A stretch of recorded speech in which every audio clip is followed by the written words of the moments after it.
যেই ব্যক্তি রাতের বেলা এই দোয়াটি 3 বার পরে ঘুমিয়ে যাবে, আল্লাহর নবী বিশ্বনবী সাল্লাল্লাহু আলাইহি ওয়াসাল্লাম বলেন, সকাল বেলা যখন আল্লাহ তাআলার বান্দা ফজরের নামাজের মাঝে যখন উঠবে, আল্লাহ নবী বলেন রাতের বেলা এশারের নামাজ পড়ার পরে, খাবার খাওয়ার পরে আল্লাহর বান্দা যদি এই দোয়াটা 3 বার পড়তে পারে, তাহলে আল্লাহ পাক রব্বুল আলামিন সকাল বেলা ঘুম থেকে ওঠার আগে আগে আমার আল্লাহ তাকে নিষ্পাপ মাসুম বাচ্চার মতো আমার আল্লাহ পবিত্র বানায়া দেই।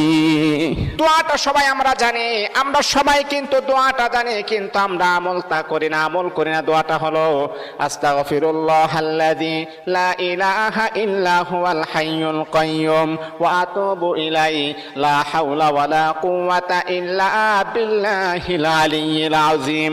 3 বার যদি আপনি পড়তে পারি, ইনশাআল্লাহ আল্লাহ পাক রব্বুল আলামিন আমার আপনার জীবনের সমস্ত গুনাহগুলোকে আমার আল্লাহ ক্ষমা করে দিবেন।